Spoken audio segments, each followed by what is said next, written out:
Bienvenidos a la Iglesia Belén Efrata, la Casa del Pan. Nuestra misión es difundir un evangelio íntegro que lleve a las personas a la salvación, a la sanidad interior y a la santidad, a cargo del pastor Hugo César Castillo Sosa. Mas a todos los que le recibieron, a los que creen en su nombre, les dio potestad de ser hechos hijos de Dios. Juan 1:12. Y vamos a orar. Padre, esta palabra es tuya.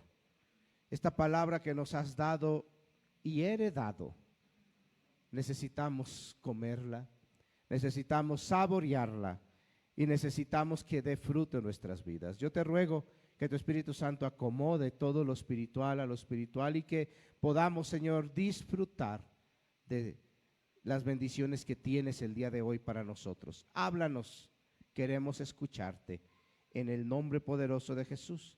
Y te pedimos, Señor, por San Juana Martínez, está enferma de bronquitis, Señor, estas enfermedades del sistema respiratorio están muy fuertes, Padre. Yo te pido que sanes a los enfermos, sana a mi esposa, sana a mi hija Sharon, sana a Karen, bendito Dios, sana a Brisa, a las diferentes vidas, Señor, que han estado enfermas del aparato respiratorio. Darles, Señor, aliento tuyo. Padre, también te pido por sanidad de Ricarda Rico, Señor, ayúdale. Padre, levántale en el nombre poderoso de Jesús. Y también por Manuel Gerardo, para que Cristo llegue a su corazón. Háblale y revélate a su vida en el nombre poderoso de Cristo Jesús. Amén y amén. La semana pasada, el día domingo anterior, la palabra de Dios nos habló y nos hizo algunas preguntas, ¿recuerda? Cuando cuando Dios nos preguntó en el Antiguo Testamento, cuando Él preguntaba diversas cosas a Moisés, a Adán, esas preguntas están escritas porque también van para nosotros. Cuando Cristo caminaba en cuerpo aquí entre nosotros, en su ministerio previo a su sacrificio, Él acostumbraba a hacer muchas preguntas. A veces le hacían preguntas y en lugar de responder, su respuesta era otra pregunta. Cristo era un hombre que preguntaba, no porque no supiera las respuestas, sino porque quería asegurarse o llevar a la gente a que entendiera lo que había en su vida. El día de hoy Cristo nos quiere hacer algunas preguntas y yo quiero empezar leyendo un pasaje en el Antiguo Testamento que dice en Job 38:3. ¿Puede abrir su palabra ahí, por favor? Job 38:3.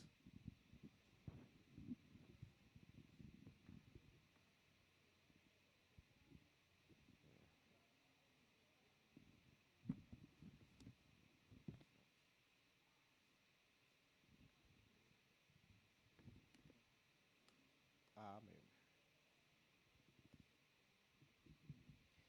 Y mire, recuerda que Job estaba pasando por una prueba bien difícil, pero Job tenía una particularidad. Él creía que sabía mucho, que sabía todo, tal vez. Dios, una de las cosas que trató a Job es en la humildad. Y cuando Dios, ya al final de este libro de Job, lo llevó a la liberación y a la restitución, primero le hizo una serie de preguntas. No vamos a leerlas ahora, pero yo quiero que lea este pasaje donde Dios le dice a Job: ahora ciñe como varón tus lomos, y yo te preguntaré, y tú me contestarás. En otras palabras dice: Job, prepárate, porque te voy a preguntar y quiero que me respondas. En esta mañana Cristo quiere preguntarnos y es necesaria una respuesta de nuestra parte. Estas preguntas necesitan que tú y yo las respondamos en nuestra vida, en nuestro corazón. Y vamos a empezar. Juan 1:37 y 38.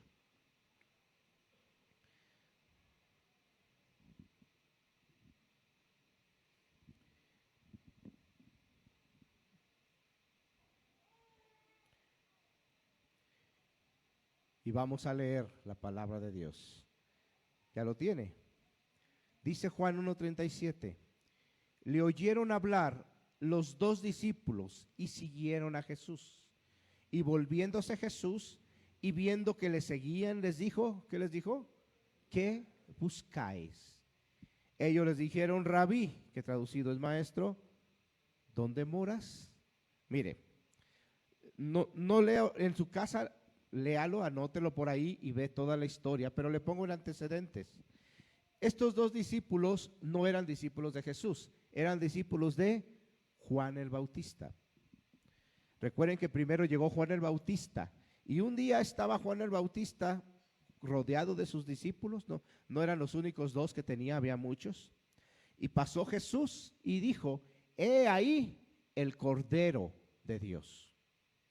Entonces, dos discípulos, tal vez amigos entre ellos, tal vez se miraron y dijeron, a ver, nos está diciendo que aquel es el enviado, que aquel es el Mesías, pues ¿qué hacemos aquí?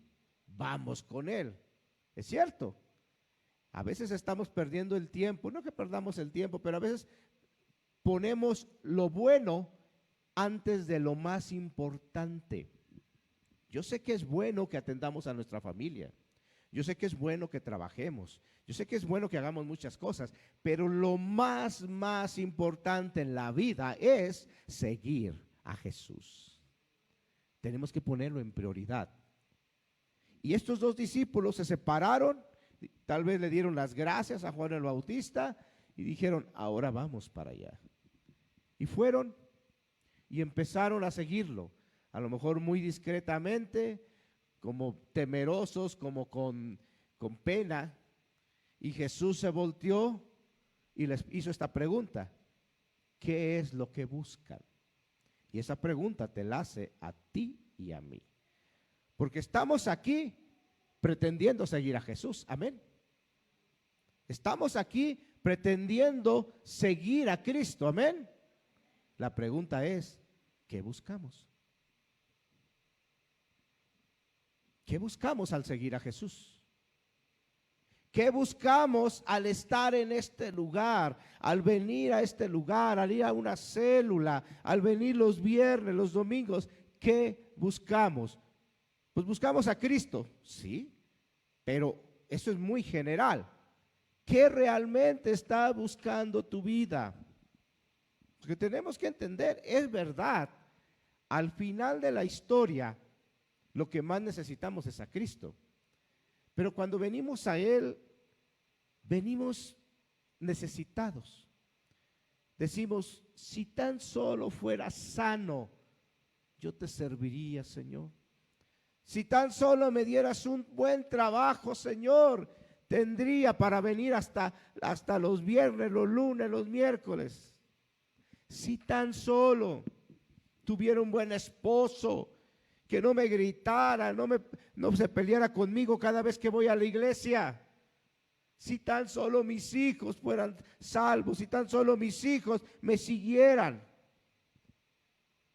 Y a veces buscamos diversas cosas y pensamos que Jesús vino aquí para darnos todo esto. Es verdad que Él nos va a llevar a la plenitud, pero primero, lo más importante en nuestra vida es lo que le dije. Lo que más necesita tu vida y mi vida es a Cristo mismo. Porque de ahí parte todo. ¿Qué caso tiene que sea sano si te vas sin Cristo de este lugar?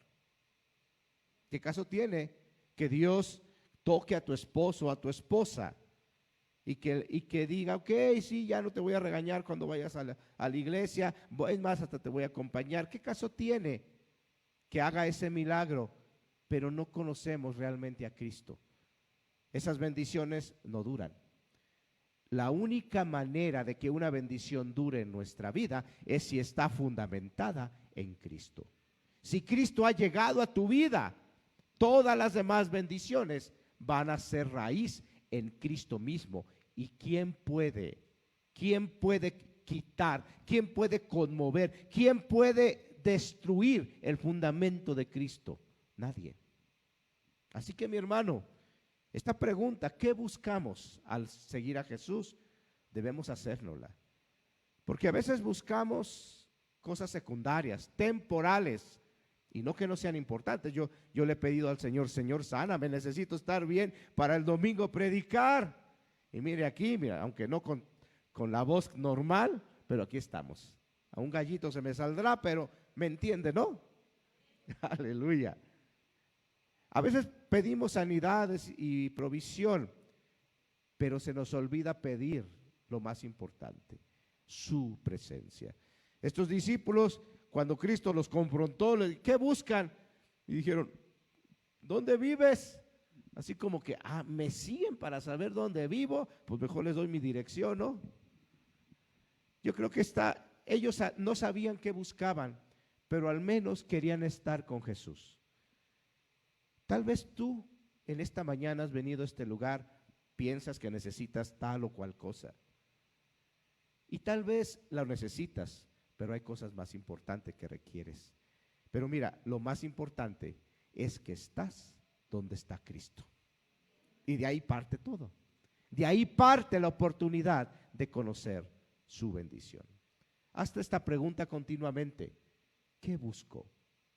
¿Estoy buscando lo que vale la pena o algo temporal que se termina y no me deja satisfecho? Mateo 15:34. Jesús sigue preguntando.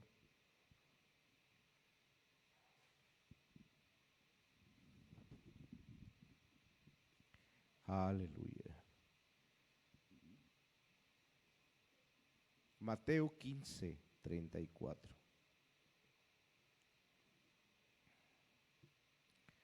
Este pasaje le va a resultar conocido. No hace mucho predicamos acerca de este pasaje, pero yo quiero hacer énfasis en la pregunta que Cristo hizo.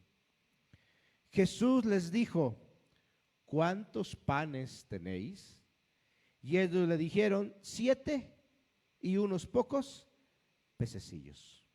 Mire, el contexto de esta pregunta es que había una multitud de 5,000 hombres, más aparte mujeres y niños, enfrente de Jesús con hambre. Y sabe, los discípulos, aunque hicieran cooperacha, no tenían tal vez ni para alimentar a uno solo de esa multitud. No tenían. Ninguno de los discípulos llevaba comida. Estaban espantados, asustados de lo que se venía, más que Jesús les dijo: denles de comer. No es fácil muchas veces entender las instrucciones de Cristo cuando nos manda a hacer cosas que decimos: Señor, yo no puedo hacer esto. Cuando Dios te dice: es necesario que seas el líder y el pastor espiritual en tu familia. Señor, no conozco ni dónde está Apocalipsis. Me hablan de un tal Nabucodonosor que ni puedo pronunciar. Señor, necesito que me enseñes. Necesito aprender, ni siquiera sé orar. Pero si tú quieres realmente obedecer a Dios, Dios te va a dar lo que necesitas para hacer la obra. No es fácil estar en un ministerio, no es fácil estar en este ministerio, pero lo que sí sé es que si Dios nos manda a alimentar a su pueblo, Él también va a dar el alimento. Él también va a dar el alimento. ¿Qué necesitas tú para alimentar a tu familia? ¿Qué necesitas tú para llevar la palabra a otros? Pues es que no puedo hablar con nadie, nomás empiezo a hablar y empiezo a tartamudear y no me salen las palabras. Tal vez. Pero no has hecho el intento, no has querido empeñarte en eso pidiéndole a Dios. ¿Saben quién era tartamudo también? Moisés. Moisés era tartamudo y tenía que ir a hablar con el faraón. Imagínense tartamudeando ahí delante de Faraón, todos riéndose ahí en la corte. Él necesitaba un milagro y Dios se lo proveyó de diferentes maneras, pero aquí Cristo le dijo a sus discípulos: aliméntenlos, y ellos se pusieron a sudar, se estresaron y dijeron: Señor, ¿cómo vamos a hacer esto? Y Él les preguntó: ¿cuántos panes tienen? Los discípulos no tenían ningún pan, no tenían nada. Cuando Dios te llama a ti y te dice, necesitas hacer esto, y tú dices: no sé cómo hacerlo, lo que Dios te pregunta: ¿qué tienes en tu mano? Como le preguntó a Moisés: ¿cuántos panes tienes? Una viuda pobre que necesitaba también un milagro, el profeta le dijo: ¿qué es lo que tienes en tu casa? Un poquito de aceite y un poquito de harina. Ya con eso lo hicimos. Mire, aunque Dios pudiera haber hecho bajar del cielo maná como antes lo hizo, Él prefiere bendecir de la siguiente manera: multiplicar lo aparentemente poco que Él nos ha dado. Es su manera favorita de bendecir. ¿Qué es lo que Dios te ha dado? Y por eso es que tú tienes que ver: Señor, ¿qué tengo en mi mano? ¿Qué es lo que ha llegado hasta mí? ¿Qué es lo que el don, el talento que tú me has dado? Ponlo en las manos de Cristo, porque si no lo pones delante de Él, no se va a multiplicar. ¿Te acuerdas de los hombres que le dio los 10 talentos, los 5 talentos y el que le dio el 1? ¿Qué hizo el que tenía un talento? Lo escondió. ¿Cuánto se multiplicó el talento escondido? No sé por qué dice que, no, creo que dice que lo sepultó, ¿no? Lo escondió en la tierra. Mejor esperaba que saliera un árbol ahí de talentos. Pero lo escondió, no lo puso a trabajar. ¿Qué tienes en tu mano? ¿Cuántos panes tienes? En otras palabras, ¿qué conoces? Pues yo nada más me sé 2 versículos de la Biblia. El de Jesús lloró y el otro ya no me acuerdo, ya se me olvidó. Con ese, el más corto de la Biblia, y Jesús lloró. No necesita realmente una gran inteligencia, una gran capacidad, una serie de estudios para empezar a servir a Dios. Si Dios te ha salvado a ti a través de su palabra, a través de un versículo, a través de un pasaje, eso que Dios ha hecho contigo, lo puedes transmitir a otras vidas. Y lo que Dios hizo en uno, como contigo, puede ser multiplicado a miles, a miles. Yo te invito, mi hermano, a que te sientes y pienses qué tienes y cambia esa oración. En lugar de estar pidiendo a Dios que te dé, pídele a Dios que multiplique lo que ya te ha dado. Amén. Mateo 16:15.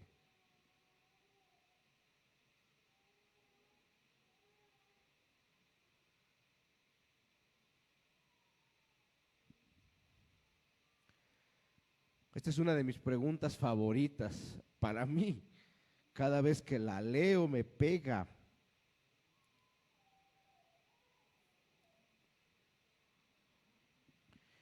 Mateo 16:15, y Él les dijo, ¿qué les dijo? ¿Y vosotros quién decís que soy? Mire, Jesús andaba con sus discípulos en una región llamada Cesarea, un lugar más allá de Galilea donde había muchos gentiles, mucha gente. Y los discípulos andaban escuchando, se iban, regresaban a donde estaba Jesús, platicaban con la gente de por ahí, la gente los miraba con curiosidad, sabían que Jesús había hecho milagros, las noticias corrían por todos lados y la gente estaba curiosa, los discípulos interactuaban con la gente y podían conocer su opinión. Cuando regresan los discípulos a Jesús, Jesús les pregunta, antes de esta pregunta les dice: ¿qué dice la gente que soy? ¿Quién dice la gente que soy? Unos dicen que eres Elías, otros dicen que eres Juan el Bautista, Jeremías o alguno de los profetas. Pero Jesús no era la pregunta a la que quería llegar, porque realmente a Jesús no le interesa lo que piense tanto las personas de afuera. O sea, Él busca salvar, pero cuando se trata de su pueblo, está muy interesado en que su pueblo le conozca a Él como es. Y la pregunta que te hace a ti y a mí, ¿quién decimos nosotros que es Jesús? ¿Quién decimos nosotros que es Jesús? ¿Quién es Él para ti? Dios. ¿Es el Salvador o es tu Salvador? Porque muchos dicen, Cristo es el Salvador del mundo. No. Cristo es el Salvador, sí. Pero lo importante ¿es tu Salvador? ¿Él es el que perdona los pecados? Amén. ¿O es el que ha perdonado tus pecados? Amén. Y si te ha perdonado tus pecados, también puedes perdonar a los otros. Porque alguien que no le ha sido perdonado sus pecados no tiene la capacidad de perdonar aún. Yo a veces me pregunto y digo, Señor, ¿por qué esta vida no puede renunciar este resentimiento, este rencor, no puede dejar este odio, no puede perdonar? Y no siempre, pero muchas veces la respuesta es simplemente porque aún no ha conocido el perdón de Dios. Cuando conocemos el perdón de Dios, tenemos para dar perdón en abundancia. En abundancia, porque ¿qué nos puede hacer una persona comparado con lo que nosotros hemos hecho? La deuda que Dios nos perdonó es infinita comparado con los 1,000 pesos que te deben. Mejor ya perdónalo. Mire, les he dicho, si alguien te debe dinero y cada vez que ves a la persona se revuelve el estómago porque no te ha pagado, mire, ve con ella, vaya con ella y dile, te perdono. Que Dios te bendiga. Aquí está, la deuda está perdonada. No todos lo van a poder hacer, pero ¿no prefiere eso a vivir una vida de resentimiento, rencor? ¿No prefiere eso mejor? ¿Ser libre? Que recuperar sus 1,000 pesos. Para otra ya sabe que no es bueno estar prestando. Hay que ser sabios en eso, muy sabios. La palabra de Dios nos recomienda, nos dice, si vas a prestar, mira, mejor dalo. Es mejor que tú lo des, lo regales, lo que puedas. Necesito 5,000 pesos, tengo 500, ¿te sirven? Sí, luego te los pago, quédatelos. Se evitan problemas, se evitan dificultades y para que luego no vengan conmigo a que resuelva sus problemas de deudas, conflictos entre ustedes. No, hermanos, seamos sabios en eso. Si puedes darle a tu hermano, dale generosamente, sí, pero evita caer en esto de las deudas. Amén. Pero ¿por qué estábamos diciendo esto? Porque Él nos perdonó y nosotros tenemos la capacidad de perdonar la ofensa de los otros. Decimos y cantamos que Jesús es el Señor, pero lo más importante es que sea nuestro Señor. La pregunta es, ¿Cristo es tu Señor? ¿Y cómo saber que Él es nuestro Señor? ¿Cuál es la prueba de que verdaderamente Él es mi Señor? Porque al Señor se le obedece. La prueba de que Cristo es nuestro Señor no es que lo cantamos, no es que lo decimos, es que le obedecemos. Esa es la prueba. Por eso te pregunto, y esta es una pregunta válida. ¿Quién dice ustedes que es Dios? El concepto que se tiene de Dios hoy en día es tan vago. La gente piensa que Dios es una especie de Santa Claus. Un viejito quedándose dormido arriba en un trono ahí con barba blanca y que de repente un ángel le da el codazo y se despierta. La idea que tiene el mundo de Dios es un Dios tipo abuelito, que no importa lo que hagas, hijito, al final todos van a ser perdonados. Tenemos un concepto tan errático de lo que es Dios, porque nada más vemos una parte de sus virtudes, cuando sus atributos son tantos, que conviven en armonía. Y así como Él es amoroso y misericordioso, también es justo. Y así como Él es lento para la ira y grande en misericordia, también un día su ira será derramada. Nos gustaría conocer siempre a Dios amoroso, perdonador, pero no debemos olvidar que un día vamos a tener que dar cuentas. Y va a ser un día terrible o glorioso, depende de las cuentas que entreguemos. Amén. ¿Quién dices que es Dios? ¿Lo conoces como es? Y si no, es hora de empezar a buscar quién realmente es Él, para que no estemos pensando y tenemos una imagen mental de un Dios que nada más está ahí para concedernos deseos.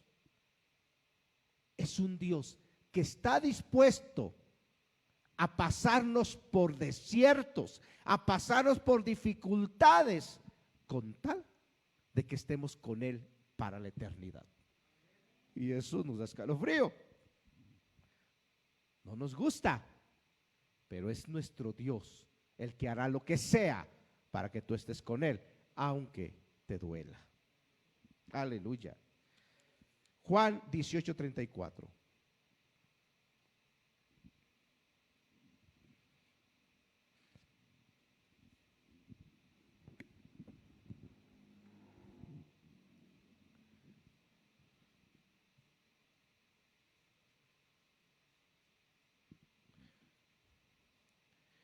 Dice, Jesús le respondió: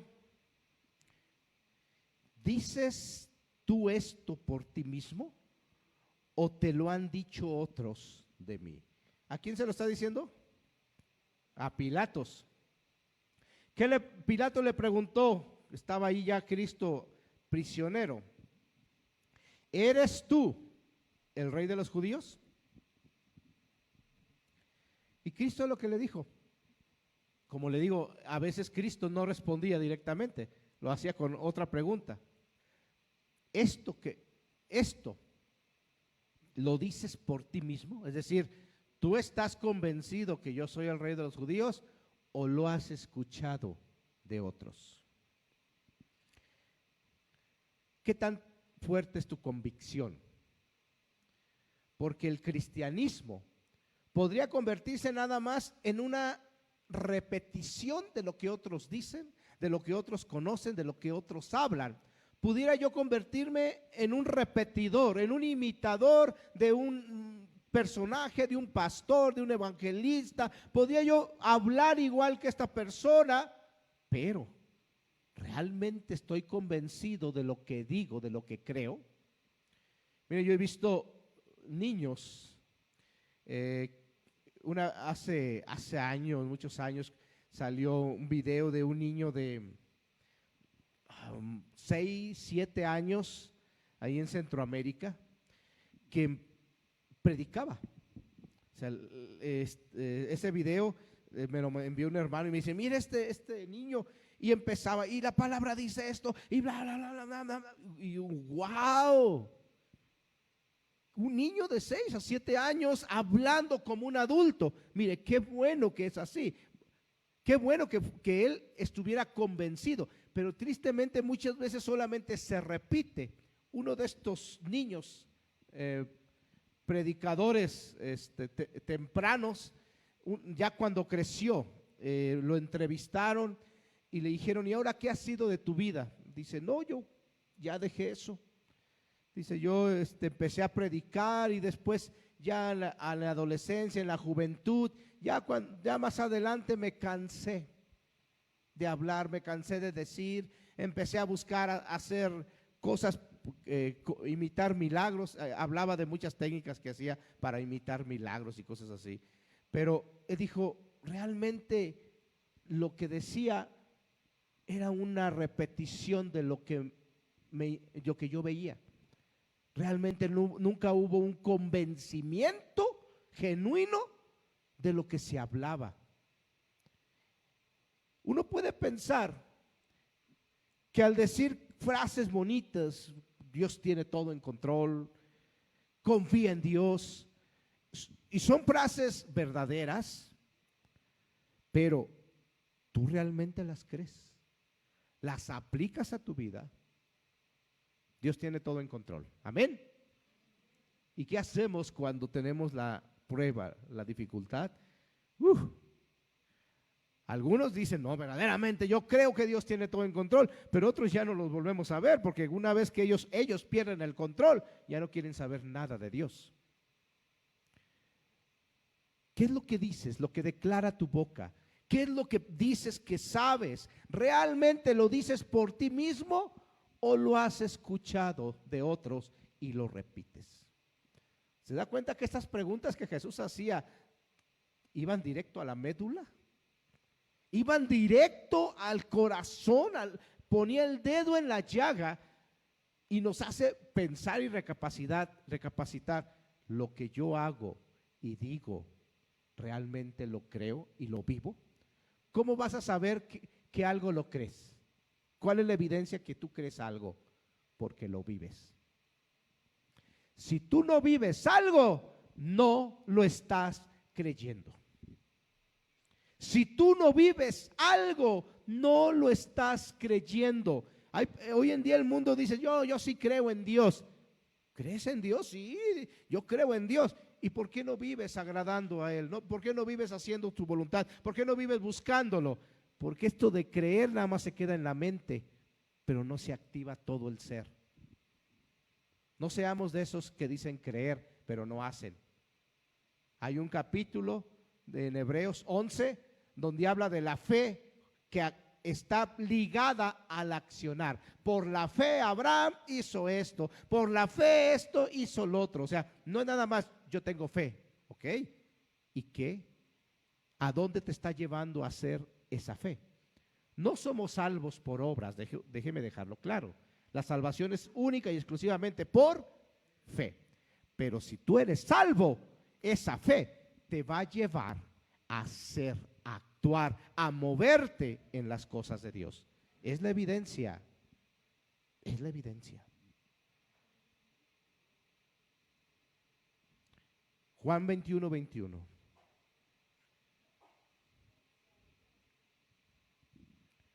Yo casi estoy terminando.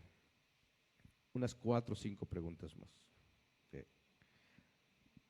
Ya casi termino. Dice, Juan 21:21 dice, cuando Pedro le vio, dijo a Jesús, Señor, ¿y qué de este?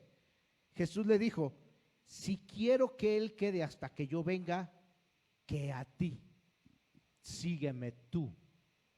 Ahorita la última pregunta justamente va a girar en torno a lo que Pedro estaba sintiendo en ese momento. Cristo lo bombardeó de preguntas antes. No lo lea, vamos a ver primero esta. Pedro le dijo, ¿y qué va a pasar con este? Cristo le había insinuado, le había dicho a Pedro que iba a morir por él. Y Pedro estaba como, ¡ay, yo no quiero morir, Señor! Y no de esta forma. Y voltea, ¿y este? Lo que Cristo le dijo, si quiero que él quede vivo hasta que yo venga, ¿a ti qué te importa? Yo sé que aquí la traducción es muy decente, ¿verdad? Pero en algunas traducciones más modernas así lo traducen. Si yo quiero que este quede vivo hasta que yo venga, ¿a ti qué te importa? ¡Wow! Cuando nosotros vemos la pregunta de Jesús, ¿a ti qué? No pensaríamos que viene de Dios cuando me dice, ¿a ti qué te importa? ¿Crees que Dios nos preguntaría, ¿a ti qué te importa? Pues sí. Pues sí. Uno de los mayores obstáculos para que un creyente crezca espiritualmente es que vive al pendiente de lo que otros hacen, pero muy poco pendiente de lo que ocurre en su vida. Es un obstáculo. Es el síndrome de la paja en el ojo ajeno. ¿Lo ha escuchado? Todavía no está en los libros de medicina o de psicología. El mundo no sé cómo lo conozca, pero la palabra de Dios habla de este síndrome de la paja en el ojo ajeno. Vidas que están pendientes de los detalles, de los defectos, de la forma de hablar. Ya esa palabra no va, eso que dijo no es así, no está de acuerdo a la palabra. Y mire, tal vez tenga razón, tal vez esté equivocado, tal vez la vida no entienda aún ciertas cosas, pero como dijo aquí Cristo, ¿a ti qué? Es que no podemos estar al pendiente de los demás todo el tiempo en cuanto a sus defectos, sin ver primeramente lo que yo tengo que cambiar.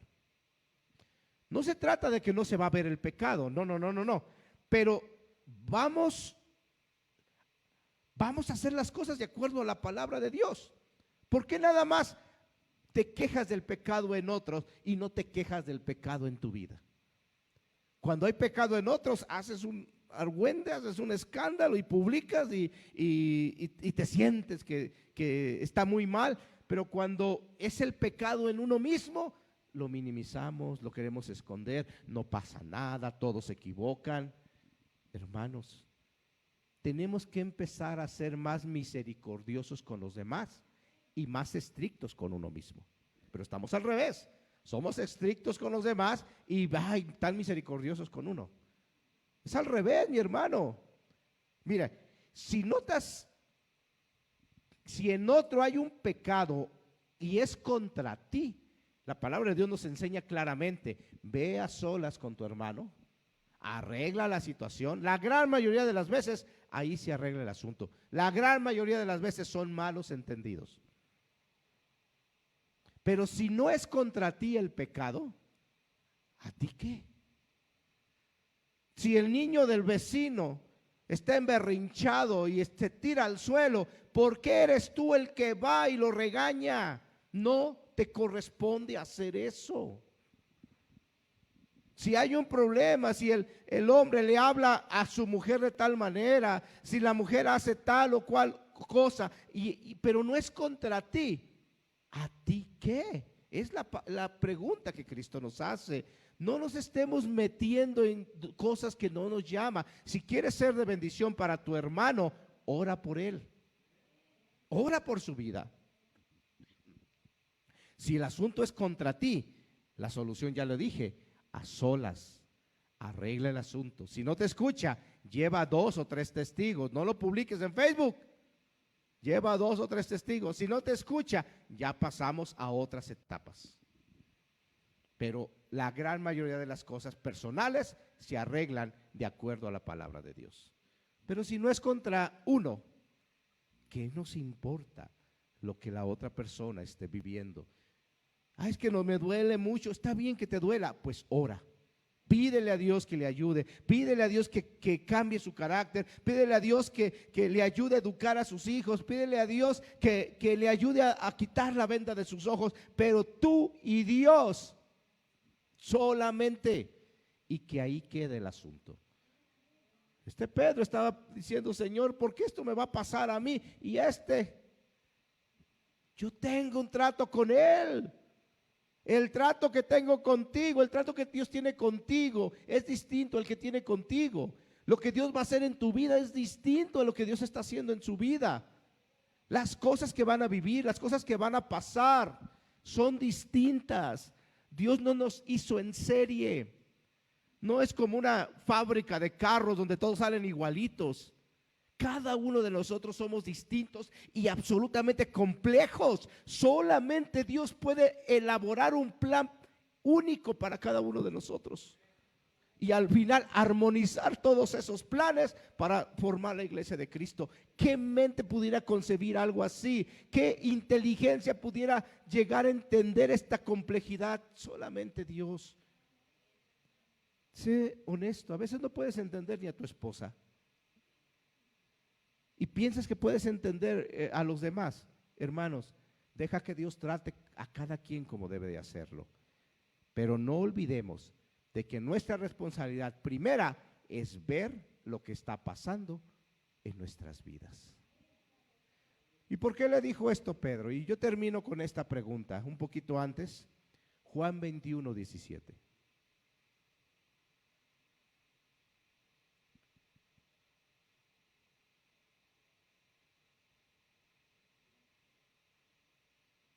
Juan 21, 17.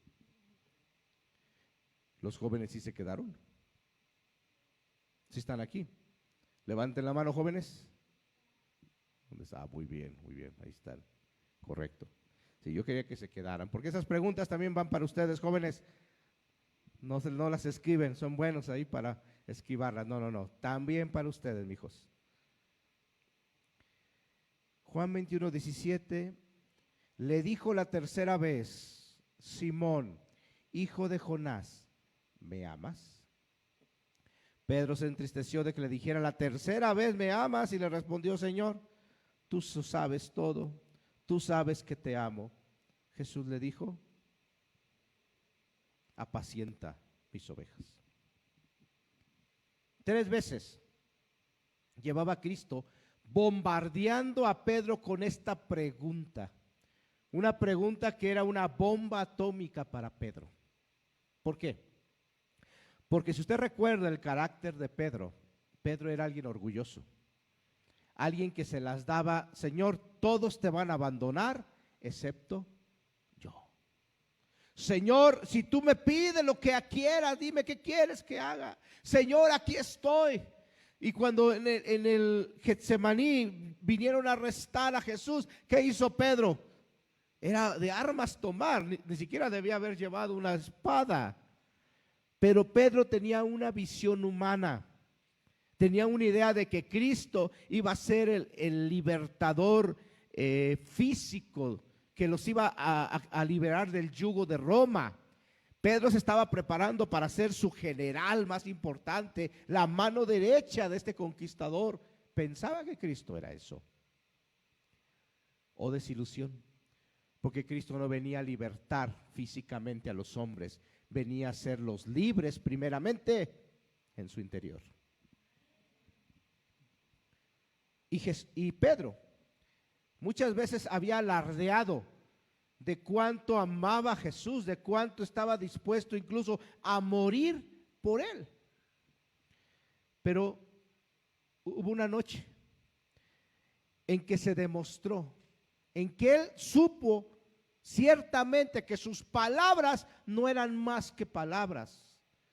Cuando Cristo volteó a verlo ya yendo hacia la crucifixión y cantó el gallo por tercera vez, Pedro se dio cuenta que solo era labia lo que hablaba, que el amor que decía tenerle a Cristo era un amor humano, nada comparado con el amor que Cristo estaba demostrando ahí por él.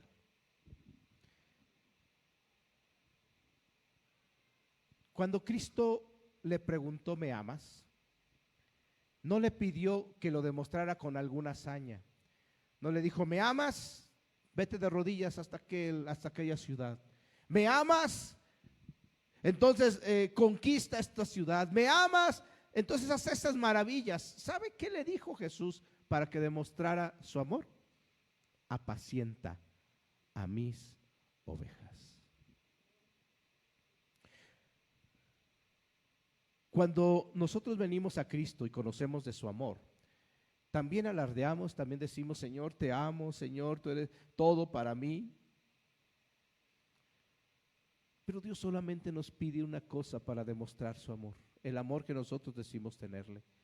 No es cantarle bonito, no es crear una canción que hable de amor, no es crear un poema a Dios con palabras de amor, no es decirlo, no es anunciarlo, es apacentar sus ovejas. Cuidar, esta palabra apacentar significa cuidar la vida y el corazón de las ovejas de Cristo.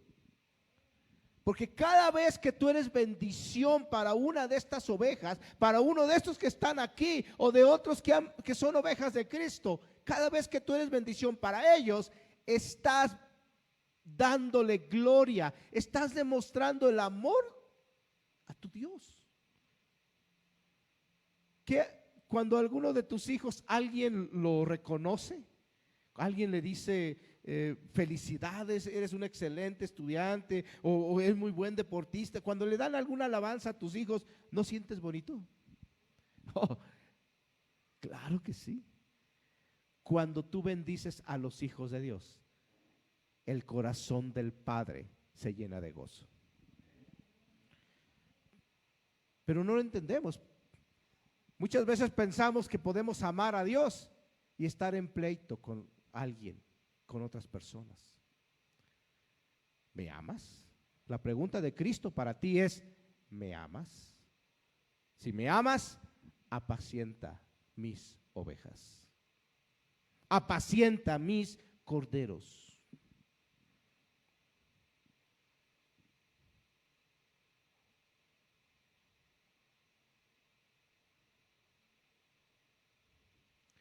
Cuando Cristo, y yo con esto ahora sí termino, cuando Cristo demostró su amor a todos en la cruz del Calvario, nos dejó el ejemplo del sacrificio. Por los que éramos sus enemigos, Él se entregó. Tenemos que aprender, si queremos realmente caminar en este camino, aprender que a Dios se le sirve, se le ama sirviendo y amando a los demás. Así es aquí. En esto consiste el amor. Primera de Juan dice, no en que nosotros hayamos amado a Dios, sino en que Él nos amó a nosotros, envió a su Hijo. Amados, si Dios nos ha amado así, debemos también nosotros amarnos unos a otros. En primera de Juan 4:11 dice, y esta es la última pregunta que yo quería trasladarle de Cristo. ¿Me amas? Escúchelo y respóndase en su corazón, porque Cristo le ha amado de una manera tan grande e incomprensible que no podemos pagarla. Pero si vamos a corresponder a su amor, no es hablando, diciendo, cantando, eso es secundario. Si vamos a corresponder a su amor, lo vamos a hacer con el que está al lado de ti, con el que te ha tocado pastorear, tu familia, tus hijos, y aún con las ovejas que están al lado tuyo. ¿Realmente amas a Dios? La forma de hacerlo es así.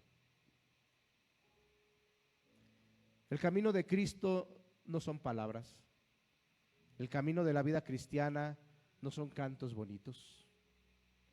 El camino de la vida cristiana son hechos, son evidencias y es fruto. Examinarnos a nosotros, no a los demás. Deja de examinar a los demás si tiene frutos. No, examínate tú. En esta mañana, en este momento, y mira si el sacrificio de Cristo en la cruz del Calvario ha dado fruto ya en tu vida o se tiene que hacer algunos cambios. Yo te invito a ponerte de pie. Bendito sea Dios que nos dio voz para terminar, porque Él es fiel. Y recuerda lo que Dios te dice. ¿Quién dices que soy yo? ¿Quién dices que soy? Te pregunta Cristo. ¿Realmente el que piensas que soy es lo que la palabra dice? ¿O es un Dios que te has hecho a conveniencia tuya? Es un Cristo que está ahí a tu disposición en lugar de nosotros estar a disposición de Cristo. ¿Qué es lo que buscas en Cristo? Lo que nosotros decimos creer, ¿realmente lo creemos o solo repetimos lo de otras vidas? ¿Realmente amamos a Cristo? Si amas al Señor, no vas a estar metiéndote en asuntos de otras vidas. Vas a poder orar, vas a poder clamar por esas vidas, pero vas a respetar también a tu hermano. Vas a bendecirle. De tus palabras, de tus labios, van a salir palabras de edificación, no de queja, no de destrucción. Así que estas preguntas, mis hermanos, yo las hago para mi vida. Yo las tomo para mi vida, pero también te invito a que la tomes para ti. ¿Por qué estás aquí? ¿Qué buscas? ¿Vienes buscando un milagro? Hoy puede ser el día. ¿Vienes buscando sanidad? Hoy puede ser el día. Pero déjame decirte que ni por mucho es lo más importante que necesitas. Lo que necesitas es a Cristo y su presencia continua en tu vida. Lo que necesitas es vivir su palabra, hacer su voluntad. Lo que necesitas es a Él. Y lo demás vendrá por añadidura. Padre, en el nombre de Jesús, estamos aquí delante de ti, Señor, sabiendo y reconociendo nuestra inutilidad para poder tomar decisiones, nuestra inutilidad para saber qué hacer, cómo tratar a nuestro prójimo, a nuestra esposa, a nuestros hijos. Reconocemos, Señor, que necesitamos de ti. Veníamos a buscar muchas cosas, pero al final te encontramos a ti. Y es lo más maravilloso, que una necesidad temporal me llevó al Dios verdadero, eterno. Me llevó a ti, Señor. Oh, bendito Dios.